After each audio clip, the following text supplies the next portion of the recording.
This morning's reading is taken from Hosea chapter 6. Come, let us return to the Lord, for it is he who has torn, and he will heal us. He has struck down, and he will bind us up. After 2 days he will revive us.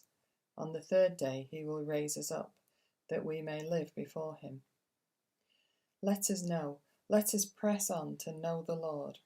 His appearing is as sure as the dawn. He will come to us like the showers, like the spring rains that water the earth. What shall I do with you, O Ephraim? What shall I do with you, O Judah? Your love is like a morning cloud, like the dew that goes away early. Therefore I have hewn them by the prophets, I have killed them by the words of my mouth, and my judgment goes forth as the light. For I desire steadfast love and not sacrifice, the knowledge of God rather than burnt offerings. It's the relentless joy that puts me off church. Sadly, nobody said that to me. I said it myself during a particularly difficult time when joy felt like a distant memory. Today, Holy Saturday, is perhaps one of the most neglected days in the Christian calendar. I originally come from an evangelical stable, and for me, it almost wasn't a day in the Christian calendar at all. It was just a convenient break between the solemnity of Good Friday and the celebration of Easter Sunday. But in recent years, I've come to appreciate its significance.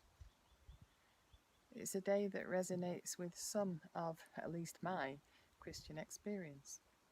A day of disappointments, a day of deferred hopes, a day of an absent God, a day of loss and darkness and distance.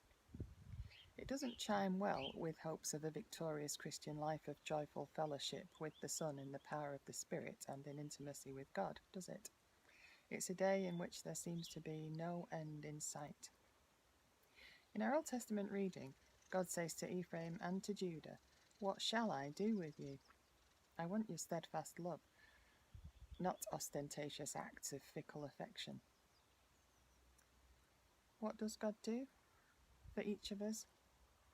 God gives us Holy Saturday, absence, darkness, distance. Because without, there can be no Easter day.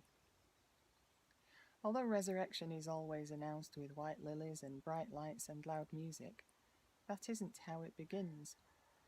New life always begins in the dark, in silence, in secret, in isolation.